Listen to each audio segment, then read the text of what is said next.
আল্লামা ইয়াহিয়া মাহমুদ সাহেব দামাত বরকাতুহুম আলিয়া হযরতকে হযরতের মূল্যবান বক্তৃতা পেশ করার জন্য সবিনয় অনুরোধ জানানো হচ্ছে।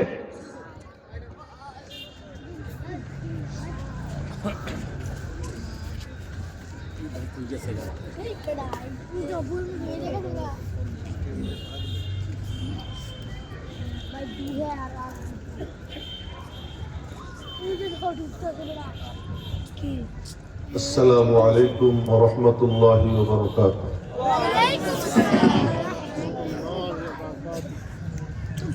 الحمد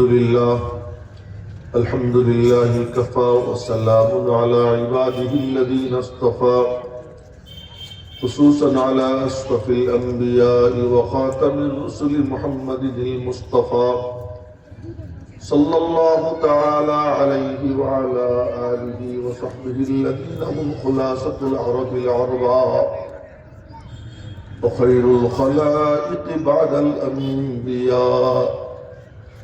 أما بعد فأعوذ بالله من الشيطان الرجيم. بسم الله الرحمن الرحيم. اقرأ باسم ربك الذي خلق خلق الإنسان من علق اقرأ وربك الأكرم الذي علم بالقلم علم الإنسان ما لم يعلم. وقال النبي الصادق المصدوق صلى الله عليه وسلم إنما بعثت معلما أو كما قال عليه الصلاة والسلام. صدق الله مولانا العظيم.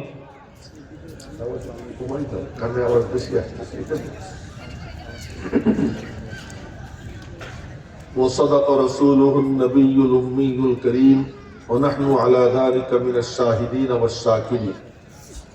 الحاج আলাউদ্দিন জামিয়া কুরআনিয়া আহলিয়া মাদ্রাসা ও এতিমখানার হিফজুল কোরআন ও দাওরায়ে হাদিস সমাপনকারী ছাত্রদের পাগড়ি প্রদান ও খতমে বুখারী উপলক্ষে আয়োজিত বার্ষিক ইসলামী মহাসম্মেলনের মাননীয় সভাপতি, উপস্থিত মুহতারাম মুআজ্জাজ হযরত উলামা ইকরাম, সম্মানিত দ্বীনী ভাইয়েরা, আমার ছাত্র যুবক বাবারা, ছোট্ট ছোট্ট সোনামণিরা, পর্দার অন্তরালের মা ও বোনেরা, আগে আমি হ্যান্ডবিল দেখিনি, এখনই দেখলাম। দেখার পরে মনে মনে ভাবতেছি যে আজকের এখানে ঘোষণা দিতে গিয়া কাউকে প্রধান অতিথি বলবে, কাউকে বিশেষ অতিথি বলবে, কাউকে প্রধান আকর্ষণ বলবে, সবাই প্রধান। এই প্রধান প্রধান বলে সবাই ফুলায়, অমুক প্রধান তমুক প্রধান। কারণ কাউকে তো নাকচ করা যায় না, প্রধান বললেই তার খুশি লাগে যে আমার প্রধান বলছে।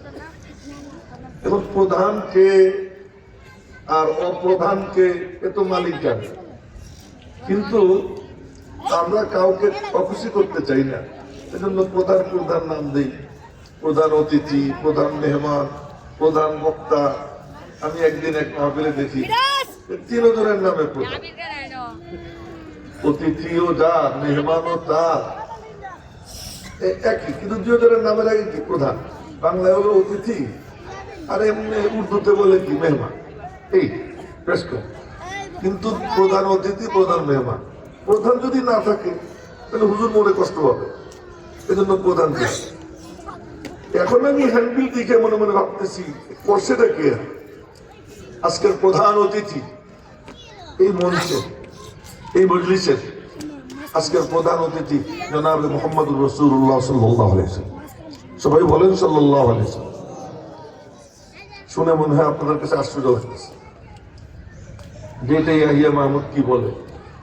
সব কথার আগে এমন এক বেখাপ্পা কথা যে নবীজি প্রধান অতিথি থেকে বেদাতি হয়ে গেল নাকি। বেদাতিরে বলে নিদায়ে গায়েব आए बार बार कि ताज़ीम मोहम्मद जी उठ गए जो सामने से खिताब চেয়ার একখান পাইতা কাস্টে পড়া পর বিস্তার টিস্তা চাদর টাদর দিয়া এরপরে কতক্ষণ আলাম্মা তাম্মা মিন হামলিহি শাহরানি আলা মাশহুরিল আকওয়ালিল মারবিয়া তুফিয়া বিল মাদিনাতি শরীফাতি আবু আব্দুল্লাহ ইত্যাদি ইত্যাদি বলে আমি তো শুদ্ধ করে বললাম। ওই দেড় মিনিটে শুদ্ধ করেও কইতে পারে না, এমনি কিছুক্ষণ বগর বগর কইরা তারপরে বলে কি নেদায়ে গায়েব আয় বারবার, গায়েব থেকে ধ্বনি আসছে অনবরত।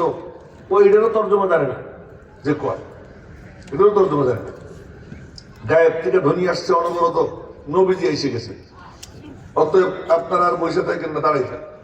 নিজেও দাঁড়ায়, সবাই দাঁড় করায়, দাঁড় করাইয়া শুরু করে ইয়া নবী সালাম আলাইকা, ইয়া নবী সালাম আলাইকা বলতে সময় যে কত বড় বেয়াদব হয় এটা একবারও চিন্তা করে না। আল্লাহ পাক জাল্লা জালালুহু আম্মা নওয়ালুহু নবীজিকে আরশে আযীমের উপর নিয়ে সালাম দিয়েছেন কিভাবে? আমরা নামাজের মধ্যে ওই সালামটা পাঠ করি, আসসালামু আলাইকা আইয়ুহান নবী। সালাম আপনার উপর হে নবী, আগে সালাম পরে ডাক। আরে প্রথমে ডাক দেয় ও নবী, আপনার উপরে সালাম। এই যে বড় হুজুর আসছেন ভিতরে বসাই রেখে আসছে ওনাকে, কেউ যদি হুজুরে ডাক দেয় ও হুজুর, হুজুর টাকালের করে আসসালাম আলাইকুম, তো হুজুর কবে না থাপ্পড় দিয়ে বেটা যাত্রা তোমার ডাক দিয়ে সালাম দিস। তো নবীজিরে ডাক দেয় ও নবী সালাম আলাইকুম, আপনার উপরে সালাম। আল্লাহ কয় দেখ আমার দোস্তরে সালাম কেমনে দিতে হয় আমি আল্লাহ শিখিয়ে দিছি। হার নামাজে প্রত্যেক বৈঠকে সেই সালামটা আমরা পড়ি, আসসালামু আলাইকা আইয়ুহান নবী, সালাম আপনার উপর হে নবী। তা আপনারা মনে মনে ভাববেন ইয়াহিয়া মাহমুদ আজকে ওই কাণ্ড কারবার শুরু করবে না। আজকে এখানে দেখতেছি বুখারী শরীফের খতম হবে, দাওরা হাদিস সমাপনকারী ছাত্রদের মানে পাগড়ি প্রদান এবং বুখারী শরীফের খতম। বুখারী শরীফের খতমের অনুষ্ঠান, আর এখানে লোকজন বাইরে দাঁড়ায় রয়েছে, ছোটাছুটি করতেছে। যদি অনুভূতি থাকতো, উপলব্ধি থাকতো, সব মানুষ এখানে এসে কানায় কানায় পূর্ণ হয়ে যায়, আর কোনো কাজ করতো না, দোকানপাটে কেউ দাঁড়াইতো না, আশপাশে কেউ ঘুরতো না, সামর্থ্য থাকতে কেউ চেয়ারে বসতো না। যার সামর্থ্য আছে, কোমরে ব্যথা নেই, হাঁটুতে ব্যথা নেই, তারা চেয়ারে বসতো না, তারা এসে এখানে আদবের সাথে বসে যেত। কেন? যখন কিছু ছাত্র বুখারী শরীফ বুকে নিয়ে এখানে আসবে তখন মনে হবে যেন নবীজিকে বুকে নিয়ে আসছে। আপনারা ভাবতেছেন কথাটা আমি আমার পকেট থেকে বলতেছি না, খুব মনোযোগ দিয়ে শুনেন। বাবা যারা তারা দাঁড়িয়ে আসছেন, মেহরবানি করে প্যান্ডেলের নিচে চলে আসেন, আসেন, জায়গা তো খালি আছে, ওই দিকে অনেক ফাঁকা, আসেন। ভলান্টিয়াররা কি করেন? আপনারা এই কাজটা করেন, সব আমার উপর সাইডে দিয়ে রাখছেন। এটা কি? আমি আপনাদের সামনে বেশি লম্বা সময় না, অল্প সময় কথাগুলো বলতেছি, খুব অল্প সময়। যে বুখারী শরীফ বুকে নিয়ে আসা মানে কি? কেউ যখন বুখারী শরীফ বুকে নেয় সেজন্য নবীজিকে বুকে নেয়। সুবহানাল্লাহ বলতে এত আস্তে বড় লাগে, বলেন সুবহানাল্লাহ। এটা বলতেছি কেন? আপনারা জানেন সিহাহ সিত্তার 6 কিতাব, 6 কিতাবের মধ্যে বুখারী শরীফ, মুসলিম শরীফ, আবু দাউদ শরীফ, নাসাই শরীফ, তিরমিজি শরীফ, ইবনে মাজাহ শরীফ, এছাড়াও হাদিসের কিতাব আরো আছে, কিন্তু এইটারে বলে সিহাহ সিত্ত, 6 সহিহ কিতাব। কিন্তু এর মধ্যে ইবনে মাজাহর মধ্যে 19টা হাদিস আছে মওযু, তারপরে এটা এই লিস্টের মধ্যে নাম চলে আসে। তার কপাল ভালো, আল্লামা ইবনে তাহের মুকাদ্দিসী রহমাতুল্লাহ আলাইহি উনি এই কিতাবকে এর মধ্যে মানে ধরে দিয়েছেন, এই মাকাম পেয়ে গেছে। যাই হোক, এর মধ্যে আবু দাউদ শরীফ, তিরমিজি শরীফ যার অবস্থান 3-4 নম্বর। এই 2 কিতাব সম্পর্কে মুহাদ্দিসরা বলেন মান কানা ফি বাইতিহি কিতাবু আবি দাউদ, যার ঘরে আবু দাউদ শরীফ থাকবে, ফাকান্নামা ফিহি নাবিয়্যুন ইয়াতাকাল্লাম, তবে যেন ওই ঘরে নবীজি উপস্থিত থেকে কথা বলতেছেন। অনুরূপ ভাবে যার ঘরে তিরমিজি শরীফ থাকবে, ফাকান্নামা ফিহি নাবিয়্যুন ইয়াতাকাল্লাম, তবে যেন নবীজি ওই ঘরে উপস্থিত থেকে কথা বলতেছেন। এদিকের যুবকদেরকে বলবো, যাদের কোমর টোমরে ব্যথা ব্যথা নেই, মজলিসের মধ্যে গায়ে গায়ে মিশে বসে থাকে, সুন্দর হবে এটা। হ্যাঁ, যারা বুড়া মাজুর তারা চেয়ারে বসুক, বাদ বাকিরা সব ময়দানে বসবে, ময়দান ঘুরে গেলে পরে বসে রয়েছে। এদিকে এদেরকেও বলবো যাদের সামর্থ্য আছে নিচে বসে থাকে। এটা কি এরকম ভাবে টাকা মুখে এদিক চলে আসে, সামনে চলে আসে। তো মাইন্ড করেন না, আমি এরকমই করি, আপনাদের ফায়দার জন্য করি, আমার কোনো বিশেষ কোনো স্বার্থ নাই, আপনাদের ফায়দা। যার কোনো ওজন নাই উনি চেয়ারে বসবেন না, যার যে মাজুর সে চেয়ারে কেন আমার কান্দে বসে নেই, সমস্যা নেই। যার কোনো ওজন নেই সে চেয়ারে বসেন না, সে এসে ফিল্ডে বসে যান। আপনারা বলেন তো সাধারণ সম্পাদকের দাম বেশি না বিশেষ সম্পাদকের দাম বেশি? কথা বল, বিশেষ সম্পাদকের দাম বেশি না সাধারণ সম্পাদকের দাম বেশি? এই যারা নিচে বসা এরা হলো সাধারণ, এরা হলো দামি, এরা হলো দামি। এদের কারণে সভাপতি, এদের কারণে প্রধান বক্তা, এদের কারণে বিশেষ বক্তা, এদের কারণে প্রধান অতিথি, সব কাদের কারণে? সাধারণের কারণে। এই জন্য সাধারণের দাম বেশি। আপনাদেরকে দিয়েই তো আমরা বাদাম বুদাম খাওয়া বন্ধ, এখন এগুলো খাওয়া যাবে না। এখন কাম এবার চেয়ারে বসে আমি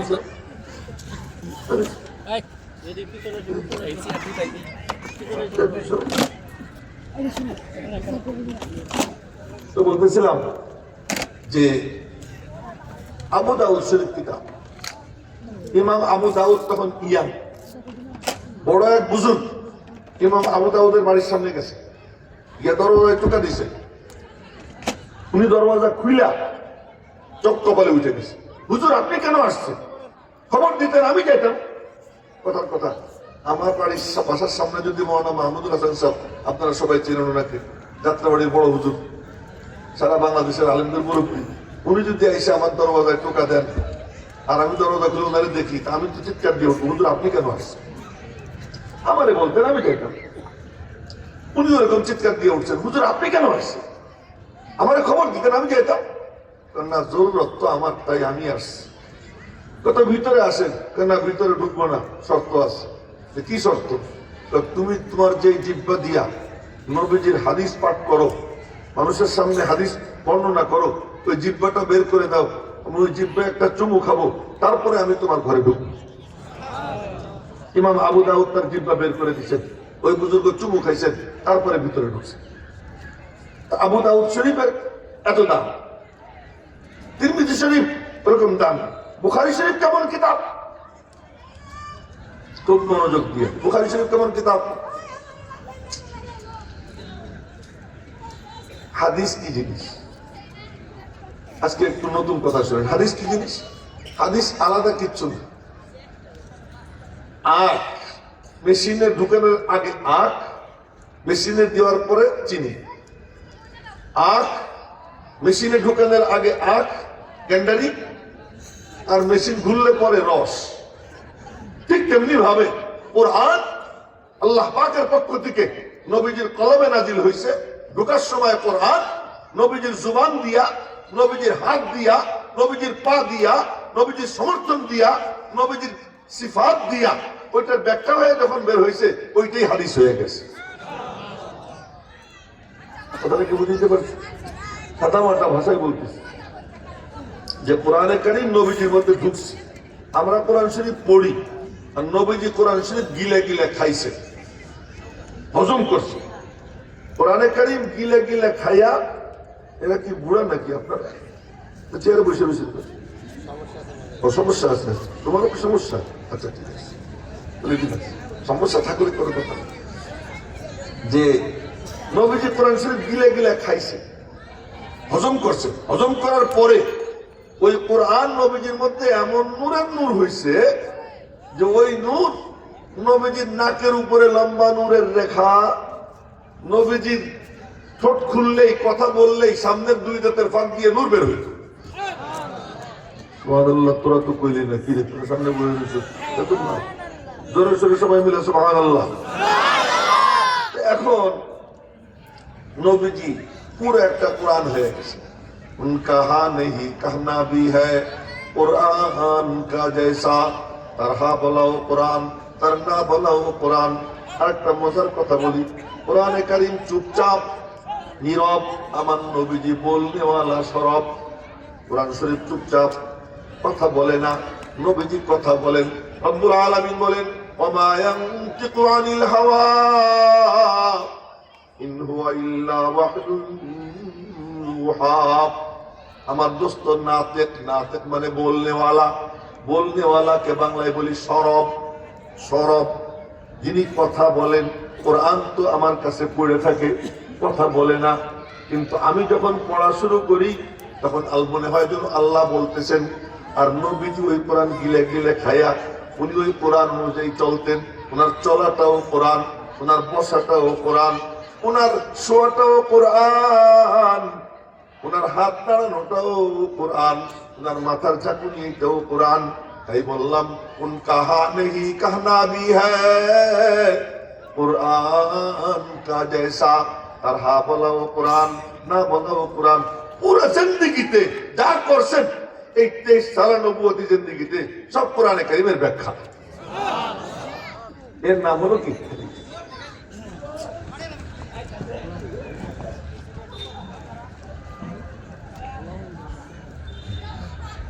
কর্তৃপক্ষের দায়িত্ব পালন করতে হবে।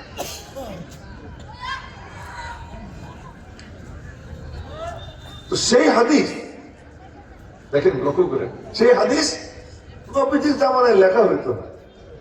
সাহাবীদের স্মরণ শক্তি এত ভালো ছিল, এটা আপনারা ভাবতে পারবেন না।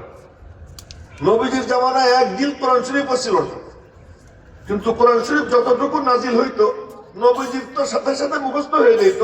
নবীজি একবার তিলাওয়াত করতেন, ওই তিলাওয়াত শুই না বাকি সাহাবীরাও হাফেজ হয়ে যেত। এবং কোরআন শরীফ লিখিত ছিল না কত বছর জানেন? নবীজির 23 বছর, আবু বকরের 2 বছর 3 মাস, হযরত ওমরের 10.5 বছর, হযরত উসমান গনির খেলাফতের প্রথম অবস্থায় বেশ কিছুদিন। এই এত বছর পর্যন্ত কোরআন শরীফের একটা নুসখাও ছিল না, একটা কপিও ছিল না, কিন্তু সমস্ত সাহাবী হাফেজে কোরআন ছিলেন। কি দিয়া? মনোযোগ দিয়ে শুনতেন, স্মরণ শক্তিও ছিল। স্মরণ শক্তি কেমন আপনারা ভাবতেই পারবেন না যে কেমন স্মরণ শক্তি।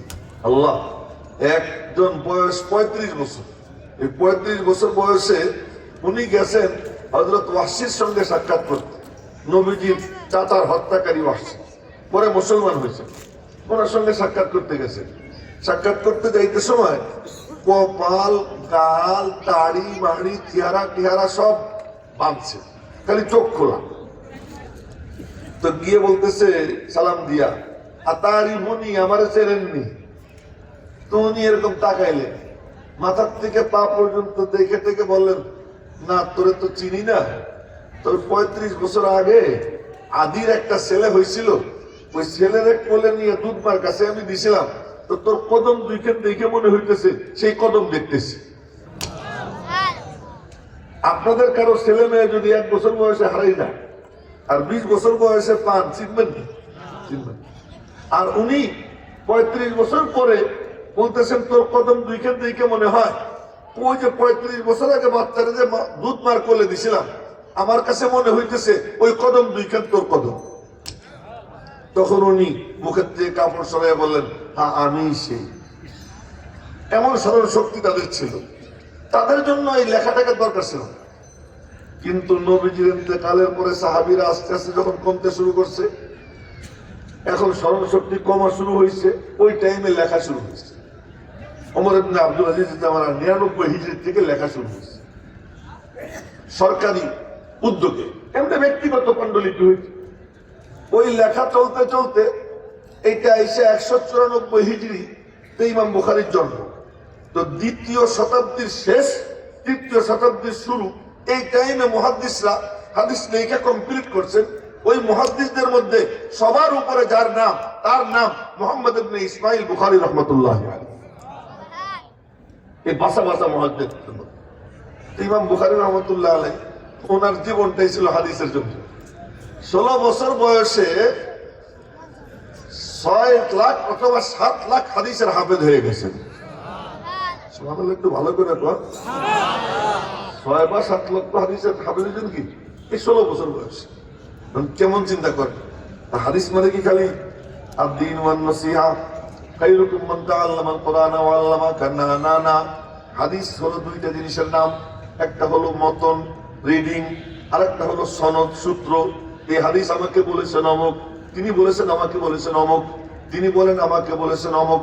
ওই এক একজনের জীবনী সহ এই সব মুখস্থ 7 লক্ষ। তো 7 লক্ষ হাদিসের এক এক হাদিসে যদি 4 জন করে ধরি, গড়ে কোন হাদিসে 3 জন, কোন হাদিসে 5 জন, কোন হাদিসে 6 জন, কোন হাদিসে 3 জন, এরকম করে তো গড়ে ধরলাম 4 জন। তো 7 লক্ষরে 4 দিয়ে পূরণ করলে কত হয়? 28 লক্ষ। 28 থেকে 30 লক্ষ লোকের জীবনী সহ 7 লক্ষ হাদিস মুখস্থ। কল্পনা করতে পারছে? এই মুখস্থ করার পরে স্বপ্নে দেখেন কি নবীজি শুয়ে আছেন, নবীজির ঠোঁটে মাসি ভনভন করতেছে, নবীজির বদন মুবারকে মাসি ভনভন করতেছে। এই স্বপ্ন দেখা উস্তাদের কাছে বললেন, উস্তাদজি ইসহাক ইবনে রাহওয়াই, উস্তাদজি এমন স্বপ্ন দেখলাম। উস্তাদজি বললেন, বাবা তোর সোনালী কপাল, আল্লাহ পাক তোর দ্বারা হাদিসের আবর্জনা পরিষ্কার করে বিশুদ্ধতম হাদিস আল্লাহ তোকে জড়ো করবার তৌফিক দিয়ে দিবেন।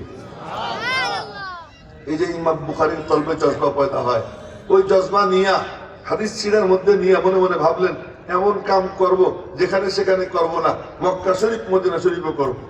তো মক্কা শরীফ চলে গেছেন, মদিনা শরীফ চলে গেছেন, এই পুরো 16 বছর লাগাইয়া, 1-2 দিন না, কতদিন? 16 বছর লাগাইছে।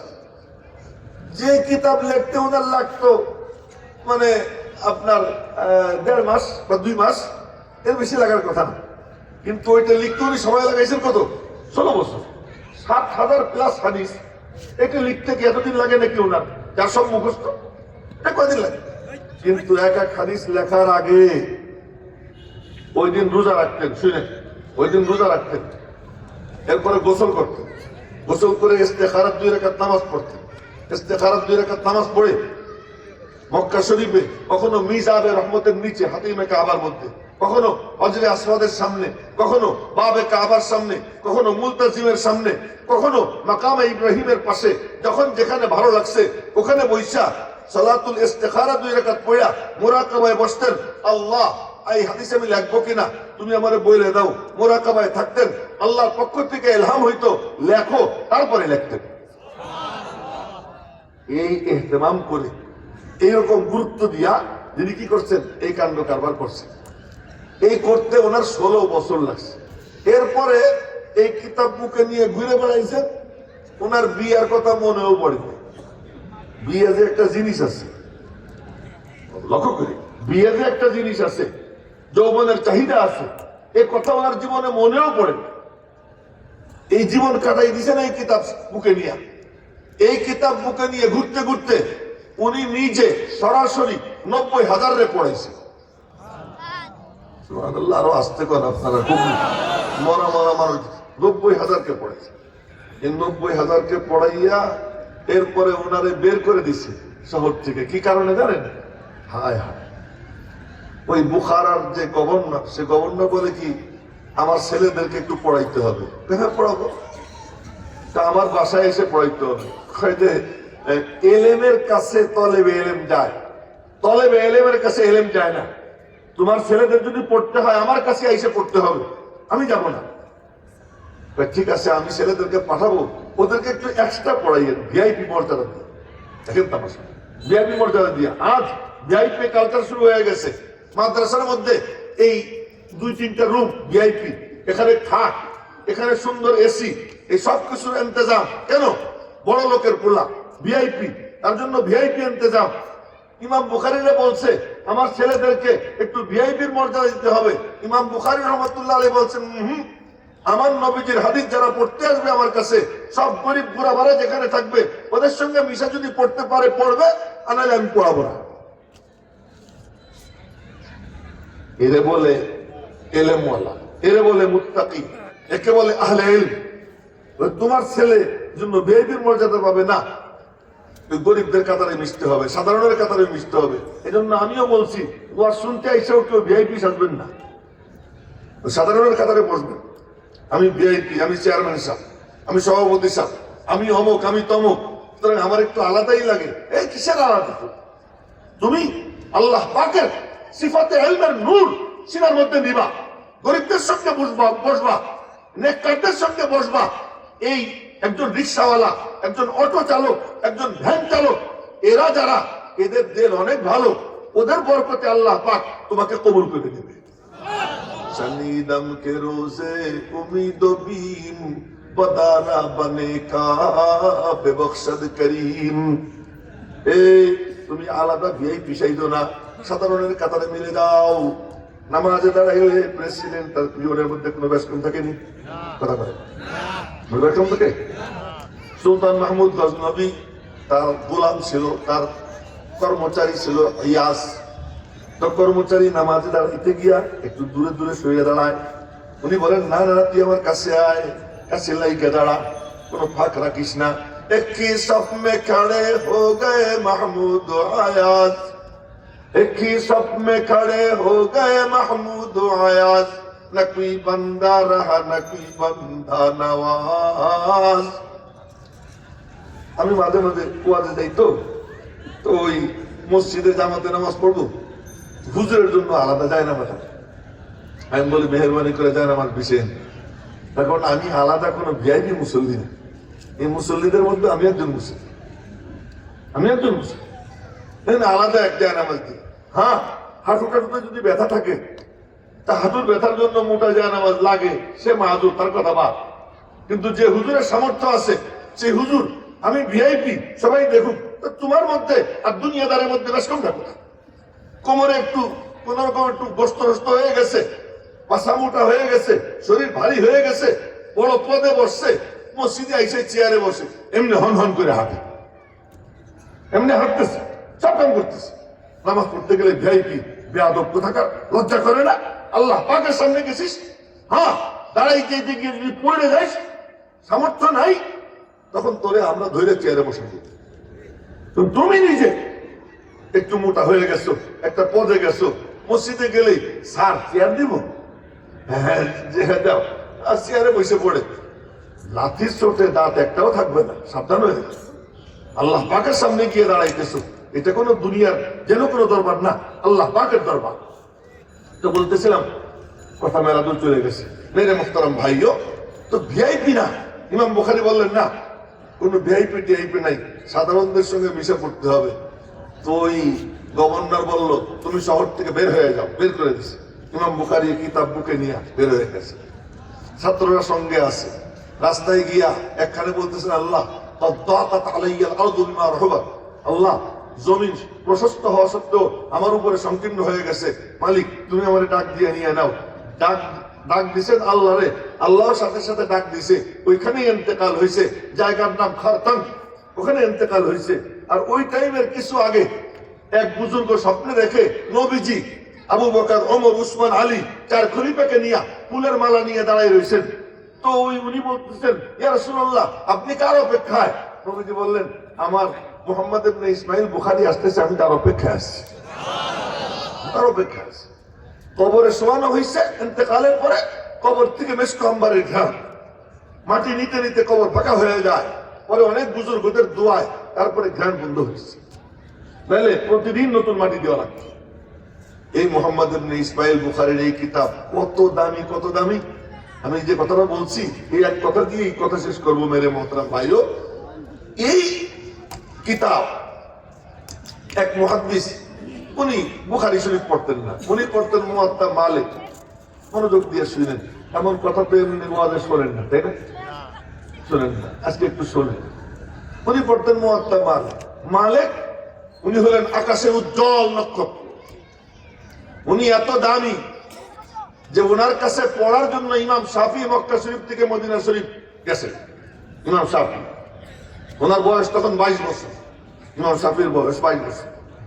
তো উনি হজ করতেছেন, দেখেন যে বুড়া বসে বসে খাইতেছে।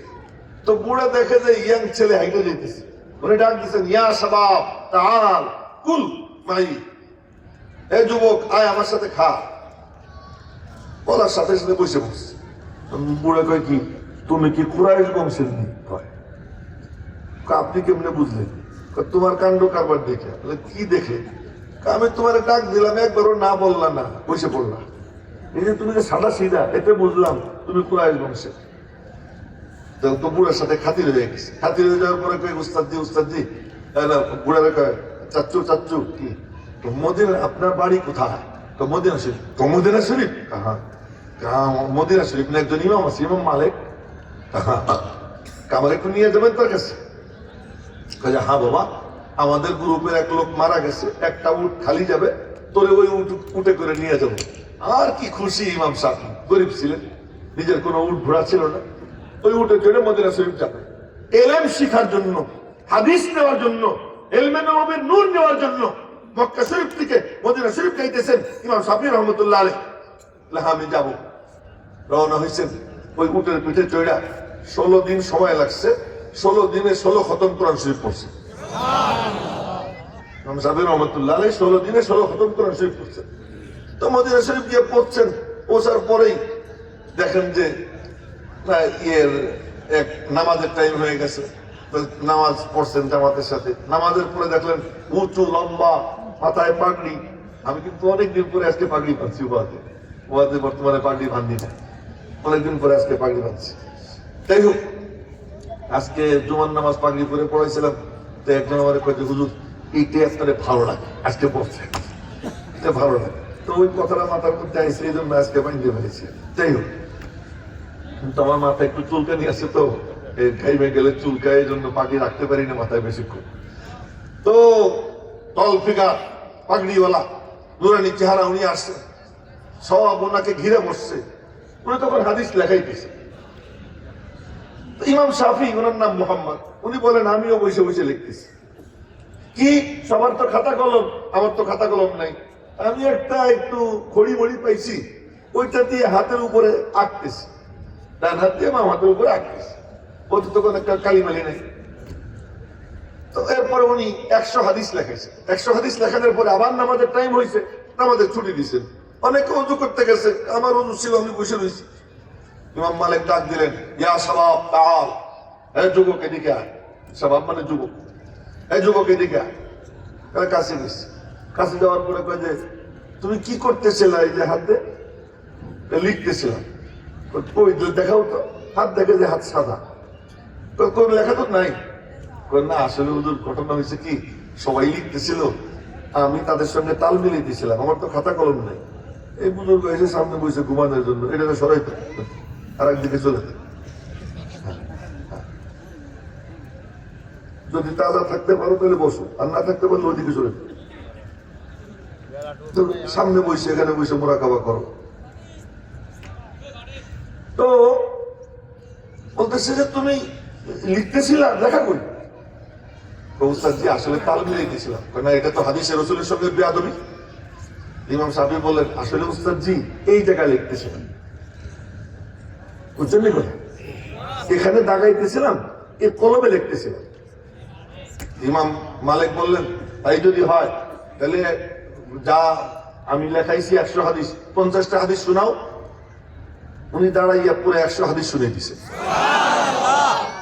হলো মোহাম্মদ ইবনে ইদ্রিস আশ-শাফি, উনার উস্তাদ ইমাম মালিক।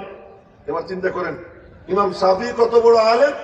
ইমাম শাফি রহমাতুল্লাহ আলাইহি বলেন, লাউলা খাশিয়াতুর রহমানি ইনদি, লাউলা খাশিয়াতুর রহমানি ইনদি জাআলতুন নাসা কুল্লাহুম আবিদি ওয়ালাউলা আশ-শায়রু বিল উলামাই ইয়াজরি লাকুনতুল ইয়াওমা আশআরা মিন লাবিদি।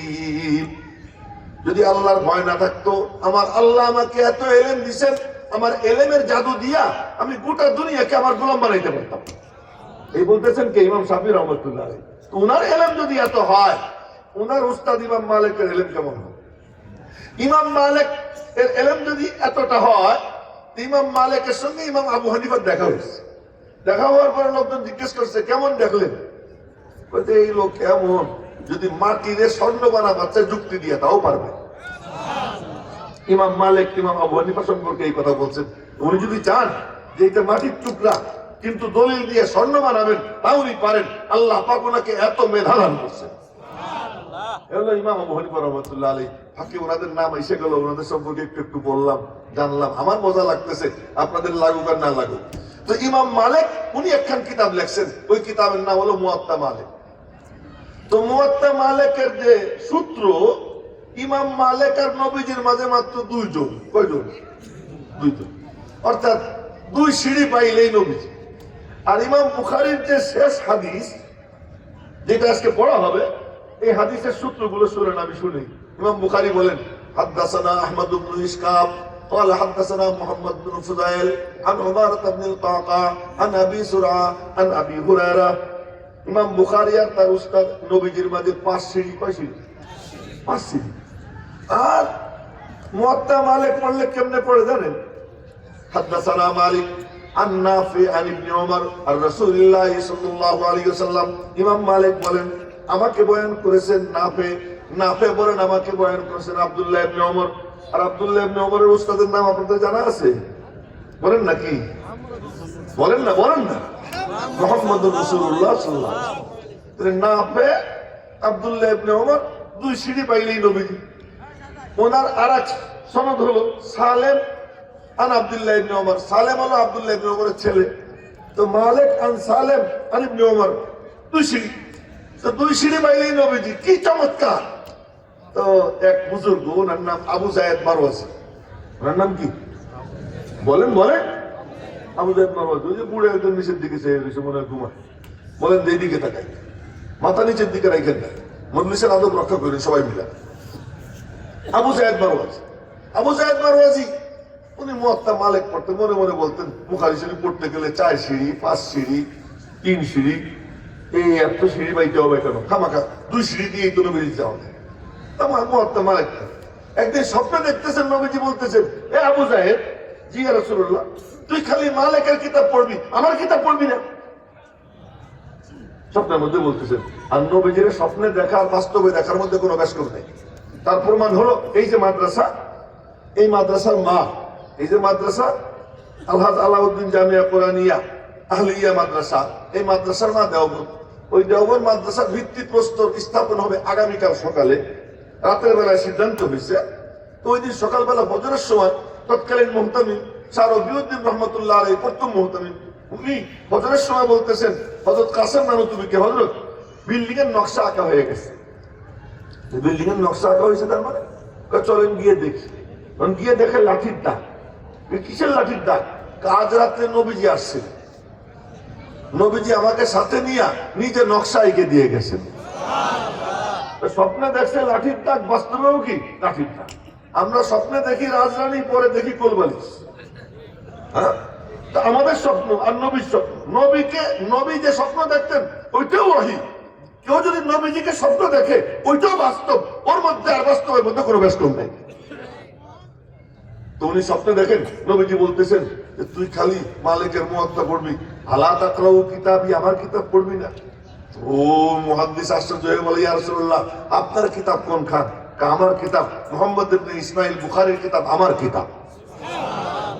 যে কিতাবকে নবীজি নিজের কিতাব বলছেন। এখন আমি আপনাদেরকে বলতে চাই, আবু দাউদ শরীফকে তো নবীজি নিজের কিতাব বলেন নাই, তিরমিজি শরীফকে নবীজি নিজের কিতাব বলেন নাই। ওই কিতাব যে ঘরে, সেই ঘর সম্পর্কে মুহাদ্দিসদের মন্তব্য, ফাকান্নামা ফীহি নাবিয়্যুন ইয়াতাকাল্লাম, যেন ওই ঘরে নবীজি উপস্থিত থেকে কথা বলতেছেন। তা আমি জিজ্ঞেস করতে চাই, যেই কিতাব নবীজি বলছেন আমার কিতাব, ওই কিতাব যখন কেউ বুকে নেয়, সে কি আর কিছু নেয় না, নবীজিকে বুকে নেয়?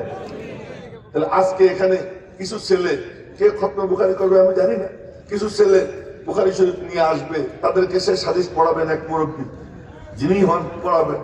ওই কিতাব নিয়ে যখন আসবে তখন যেন নবীজিকে বুকে নিয়ে এখানে আসবে। সুতরাং আজকের প্রধান অতিথি, এই মজলিসের প্রধান আকর্ষণ আর কেউ কিচ্ছু না, আর সব সাধারণ। আজকের অসাধারণ সৃষ্টি সর্দার, আল্লাহর পরে, কুল মখলুকের উপরে, আরশে আজিম থেকেও যিনি দামি, খানায়ে কাবা থেকেও যিনি দামি, তিনি আজ এখানে উপস্থিত হবেন। তিনি আজ এখানে উপস্থিত। মেরে মোহতারাম ভাইও, শেষ কথা বলতেছি। শেষ কথা কি, যে আল্লাহ পাক রব্বুল আলামিন নবীজির জন্য সেরাটা চয়েস করছে। কি বললাম? সেরাটা চয়েস। কোন দিক থেকে? সৌন্দর্য আল্লাহ তারে সবচেয়ে বেশি দিয়েছেন, গুণও বেশি দিয়েছেন। শুনেন, গুণও বেশি দিয়েছেন। মা কোলে নিয়ে কইছে, এমন বাচ্চা তো কোনোদিন দেখিনি। দাদা দাঁড়াই রয়েছে, দাদা কয় বৌমা আমার কোলে যাও। কোলে নিয়ে কয়, আরে বৌমা তুমি তো দেখছো মদিনা শরীফের কয়েকখান বাড়ি, মক্কা শরীফের কয়েকখান বাড়ি, আমি তো দেশ বিদেশের কত বাচ্চা কাচ্চা দেখছি, এত সুন্দর আমার দাদুর মতো কাউকে আমি দেখিনি। দাদা কয়, হালিমা সাদিয়া কোলে নিয়ে কয়, কত জায়গা বাচ্চা সন্ধানে গেলাম, কত বাচ্চা দেখলাম, এমন সুন্দর বাচ্চা তো আমি দেখিনি। জিব্রাইল একদিন নবীজি জিজ্ঞেস করলেন, জিব্রাইল তুমি তো আদম থেকে নিয়ে ঈসা পর্যন্ত সব নবীদেরকে দেখছো, সব সুন্দর সুন্দর মানুষজনকে দেখছো, আমার মতো কাউকে দেখছো নাকি? জিব্রাইল বলে, আল্লাহর কসম আমি তো সবাইরে দেখছি, আপনার মতো কাউকে দেখিনি। রব্বুল আলামিন বলেন, দেখবি কোত্থেকে, আমি আল্লাহ তার মতো কাউকে বানাইনি। সৌন্দর্যের দিক থেকে সেরা, গুণের দিক থেকে কি সেরা, সৌন্দর্যের সেরা, গুণের সেরা, এলেম কে পরিমাণ, সুবহানাল্লাহ সুবহানাল্লাহ। নবীজি বলেন যে আমার মতো এত বড় শিক্ষিত পৃথিবীতে আসেনি আর আসবে না। উতিতু ইলমাল আউয়ালিন ওয়াল আখিরিন, আদম থেকে নিয়ে কিয়ামত পর্যন্ত যত মানুষকে যত ইলম দেওয়া হয়েছে, যত ইলম দেওয়া হবে, সমস্ত ইলম আমার আল্লাহ আমার একাকে দান করে দিয়েছেন। শিক্ষার দিক থেকেও কি সেরা, আল্লাহ পাক তাকে সেরাটা দিয়েছে, এই কথাটা বলেছে। তো সৌন্দর্যও সেরা, গুণেও সেরা। আল্লাহ পাক রব্বুল আলামিন বেশি ব্যাখ্যা করে বলতে পারবো না। আল্লাহ পাক রব্বুল আলামিন নবীজিকে মায়ের পেটে থাকতে প্রত্যেকের নাভিতে এক জায়গার মাটি লাগানো, যার নাভিতে যে জায়গার মাটি তার কবর সেখানে হবে, এটা নিয়ম। কার মাটি, কোন জায়গার মাটি লাগছে আপনার নাভিতে, কবর হওয়ার পরে বুঝবেন, তার আগে বুঝবেন। এজন্য কোনো বাংলাদেশি দেখা যায় আমেরিকায় মারা যায়, আবার কোনো আফ্রিকার এসে বাংলাদেশে মারা যায়, কোন বাংলাদেশের লোক গিয়ে আরাফার ময়দানে ঘুরতে ঘুরতে মারা যায়, মিনার ময়দানে মারা যায়। কি ব্যাপার? ওইখানকার মাটি তার নাভিতে লাগানো হয়েছে। নবীজির নাভিতে মাটি লাগানো হবে, ফেরেশতাকে আল্লাহ বললেন খানায় কাবার নিচের মাটি আমার দোস্তের নাভিতে লাগাই দাও। তো মাটি সেরা মাটি, এর থেকে সেরা মাটি পৃথিবীতে নেই। এরপরে পৃথিবীর মধ্যে শ্রেষ্ঠ জায়গা মক্কা, এর থেকে সেরা জায়গা নাই, ওইটা আল্লাহ নবীজির জন্মস্থান হিসেবে বেছে নিয়েছে। এরপরে আবার কি, বংশের মধ্যে সেরা বংশ পৃথিবীর মধ্যে মুজার, মুজারের 500 শাখার মধ্যে সেরা শাখা বনু হাশেম। আল্লাহ পাক নবীজিকে বনু হাশেমের মধ্যে জন্ম দিয়েছে। বংশও কি পৃথিবীর শ্রেষ্ঠ বংশ, বংশে সেরা, জন্মস্থানে সেরা, মাটিও লাগছে নাভিতে সেরা মাটি। সবাই যায় মাটির কাছে, আল্লাহ কয় দোস্ত কেন মাটির কাছে আসবে? ফেরেশতারে হুকুম করছেন যে খানায় কাবার নিচের থেকে একখানা মাটি মদিনা শরীফ নিয়ে সেট করে দাও। সুবহানাল্লাহ কইতে মনে হয় যেন ভুল হয়ে যায়। তো খানায় কাবার নিচের মাটি ওখানে নিয়ে সেট করে দিছে। আল্লাহ পাক বললেন না, এতেও হয় না।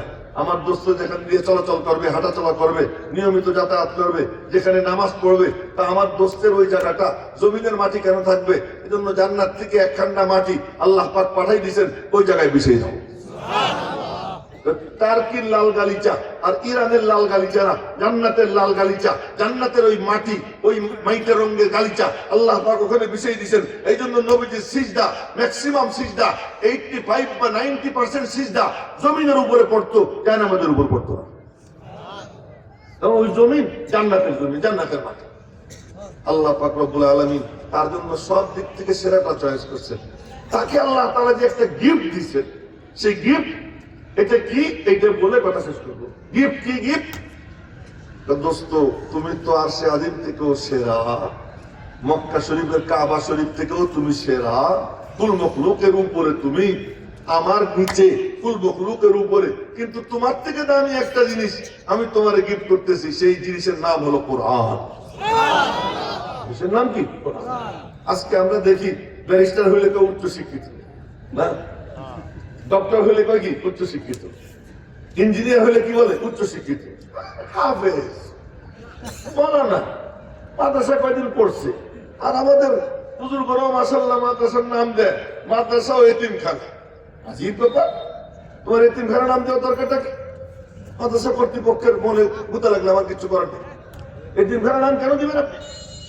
আল্লাহ পাক রব্বুল আলামিন বলছেন আল্লাহ আল্লাহ তুকরিমুনাল ইয়াতীম, তোমরা এতিমদেরকে ইজ্জত করো না। এতিম তো ইজ্জতের, আমার নবীজি এতিম ছিলেন, আমার নবীজি এতিম ছিলেন। এতিমকে বুঝতে দেবা কেন তুমি? এতিম এতিম যেন বুঝতেও না পারে যে আমি এতিম, এমন ভাবে রাখবা। আমি যখন বাড়িধারা মাদ্রাসার পরিচালনার দায়িত্বে ছিলাম, আমার সহকারী মানে উনি মোহতামিম ছিলেন, ওই ভদ্রলোক, উনি ওই এতিমখানা লাগাইছে। আমি এতিমখানা সাইনবোর্ড নামান, নাহলে আমি মাদ্রাসার আমি কিন্তু ওইটা অ্যাকশন নিই। সে নামাই নাই, এরপরে কিছু লোক এসে মাদ্রাসার থেকে ছাত্রপত্র নিয়ে যাইতেছে, আমি এতিমখানা আমার ছাত্র রাখবো না। এরপরে গিয়ে নামাইছে।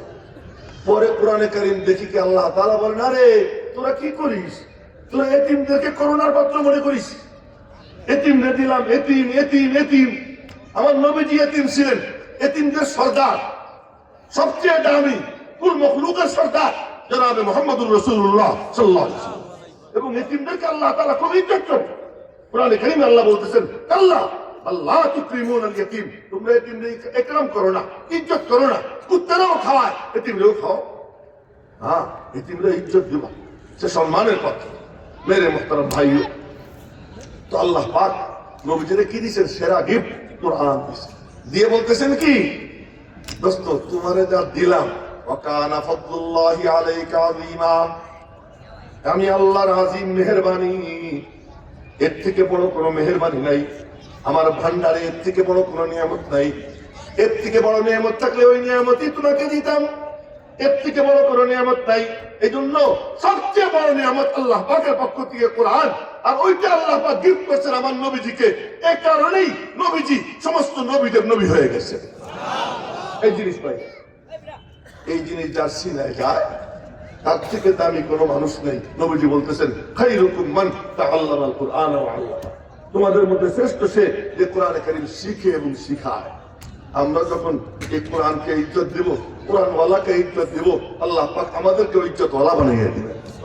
কোরআন যে প্রতিষ্ঠানে পড়ানো হয়, ওই প্রতিষ্ঠানের যারা এর সাথে সহযোগিতার মনোভাব রাখবে, সহযোগিতা করবে, এর মহিন ও মদতগার হবে, আল্লাহ পাক রব্বুল আলামিন তাদের ঘরে দ্বীনের নূর ঢুকিয়ে দিবেন। আল্লাহ পাক রব্বুল আলামিন আমাদের সকলকে এই দ্বীনের আজমত সিনায় বসাবার তৌফিক দান করেন, কোরআনে কারীমের আজমত সিনায় বসাবার তৌফিক দান করেন। আজকের মজলিস থেকে ওই নূর নিয়ে আমাদেরকে যাওয়ার তৌফিক দান করেন। কিছু কথা যা আল্লাহ পাক মাথায় ঢেলে দিয়েছেন বলেছি। ফাইন আশাক্কু ফামিনাল্লাহ ওয়া ইন আখতাতু ফামিন্নী ওয়া মিনাশ শাইতান ওয়া মা আলাইনা ইল্লাল বালাগ। আসসালামু আলাইকুম ওয়া রাহমাতুল্লাহি ওয়া বারাকাতুহু।